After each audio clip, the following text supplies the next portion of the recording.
Saludos a todos los estudiantes que están escuchando el video. El mismo es para beneficiar a todos aquellos estudiantes que están en discusión en el día de hoy y para que se beneficien de la discusión del cuento. En el fondo del caño hay un negrito, escrito por José Luis González.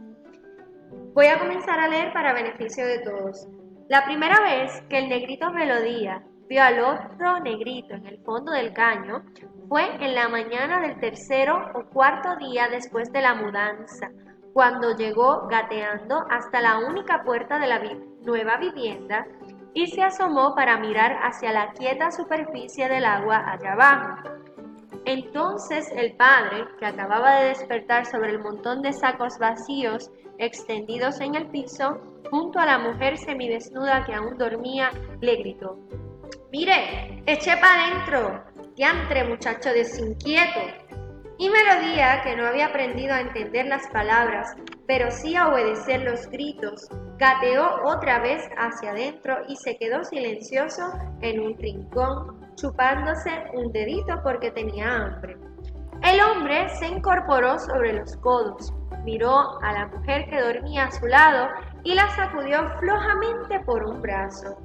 La mujer despertó sobresaltada, mirando al hombre con ojos de susto. El hombre rió. Todas las mañanas era igual. La mujer salía del sueño con aquella expresión de susto que a él le provocaba un regocijo sin maldad. La primera vez que vio aquella expresión en el rostro de su mujer no fue en ocasión de un despertar, sino la noche que se acostaron juntos por primera vez. Quizá por eso a él le hacía gracia verla despabilarse así todas las mañanas. El hombre se sentó sobre los sacos vacíos. Bueno, se dirigió entonces a la mujer: «Cuela el café». Ella tardó un poco en contestar: «Ya no queda». «¿Ah? No queda. Se acabó ayer». Él empezó a decir: «¿Y por qué no compraste más?». Pero se interrumpió cuando vio que en el rostro de su mujer comenzaba a dibujarse aquella otra expresión, aquella mueca que a él no le causaba regocijo y que ella solo hacía cuando él le dirigía preguntas como la que acababa de truncar ahora.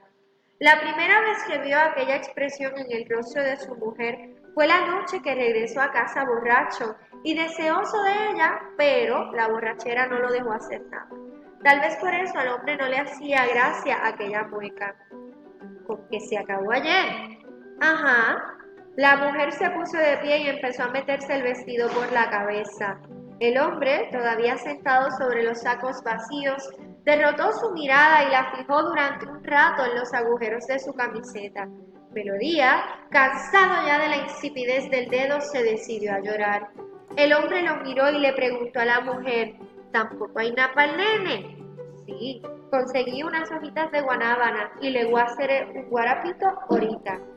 «¿Cuántos días va que no toma leche?». «¿Leche?». La mujer puso un poco de asombro inconsciente en la voz. «No me acuerdo». El hombre se levantó y se puso los pantalones. Después se allegó a la puerta y miró hacia afuera. Le dijo a la mujer: «La marea está alta. Hoy hay que ir en bote». Luego miró hacia arriba, hacia el puente y la carretera. Automóviles, guaguas y camiones pasaban en un desfile interminable. El hombre observó cómo desde casi todos los vehículos alguien miraba con extrañeza hacia la casucha enclavada en medio de aquel brazo de mar. El caño, sobre cuyas márgenes pantanosas había ido creciendo hacía años el arrabal. Ese alguien, por lo general, empezaba a mirar la casucha cuando el automóvil, la guagua o el camión llegaba a la mitad del puente y después seguía mirando, volviendo gradualmente la cabeza hasta que el automóvil, la guagua o el camión tomaba la curva allá adelante y se perdía de vista. El hombre se llevó una mano desafiante a la entrepierna y masculló: «Pendejos». Poco después se metió en el bote y remó hasta la orilla. De la popa del bote a la puerta de la casa había una soga larga que permitía a quien quedara en la casa atraer nuevamente el bote hasta la puerta. De la casa a la orilla había también un puentecito de tablas que se cubría con la marea alta. Ya en tierra, el hombre caminó hacia la carretera.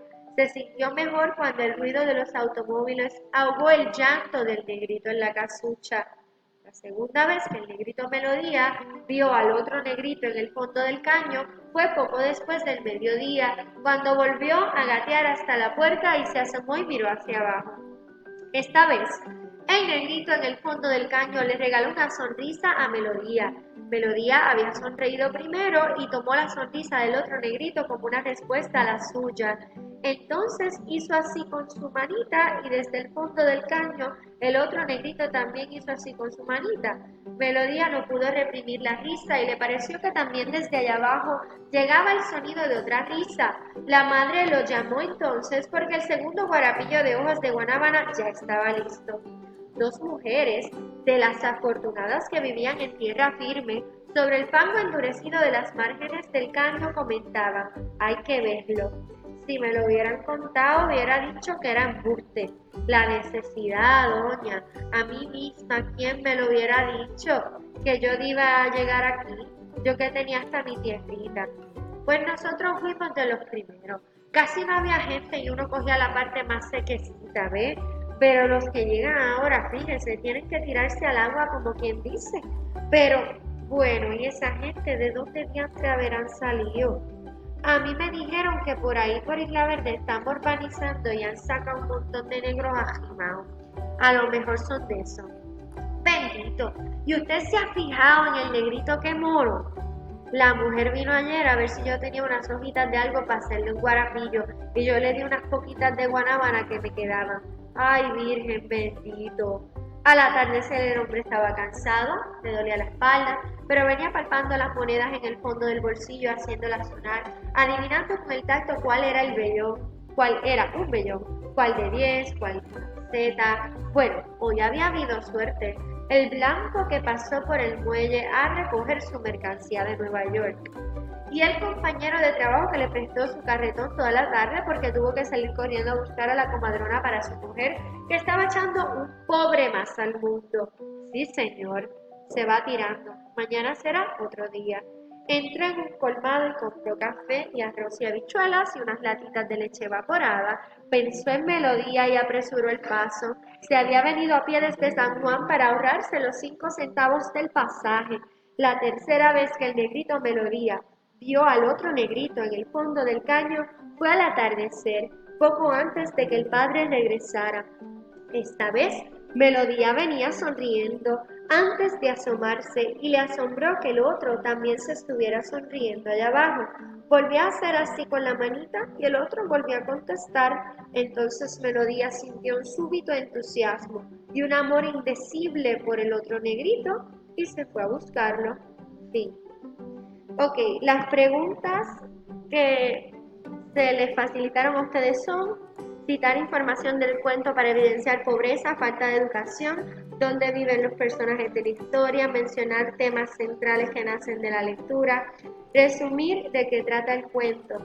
Por ejemplo, si se enfocan en citar información sobre la pobreza y la falta de educación, pueden utilizar cualquier palabra de la jerga. Por ejemplo, mire, eche para adentro, diantre muchacho desinquieto. Esa jerga es evidencia de falta de educación. Más adelante las otras mujeres, aunque tuvieron suerte, omiten distintos sonidos en su forma de hablar. La necesidad, doña. Todo eso es falta de educación y relativo a cierto dialecto que ocurre entre las culturas. Ok, evidencia de pobreza sin duda alguna es la ausencia de leche para el bebé que se menciona o para el niño llamado Melodía en la historia. Sin duda alguna la ausencia de café, no poder hacer café, la alimentación se ve afectada, eso es pobreza.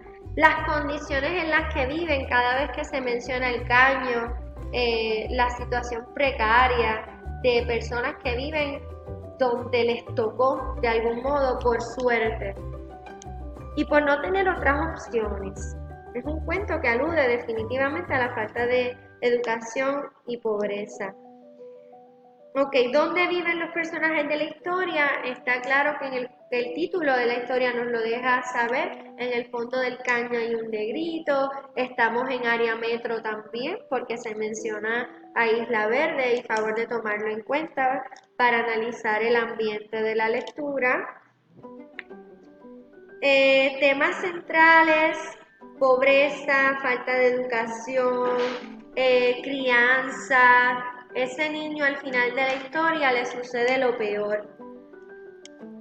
Debido a las condiciones de pobreza, vive en un lugar de riesgo para él y una madre que al parecer no está tan pendiente, pero las condiciones en las que vive también aumentan las probabilidades de un accidente como ese. Debajo de su casa hay agua.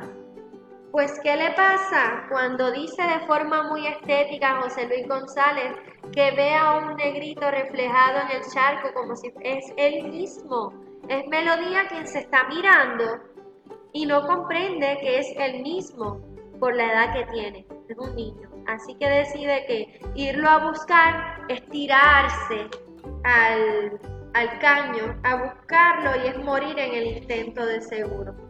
Así que, al resumir, esta historia trata sobre una familia pobre que vive rodeada de agua, en un caño donde esa agua de seguro pues no huele tan bien.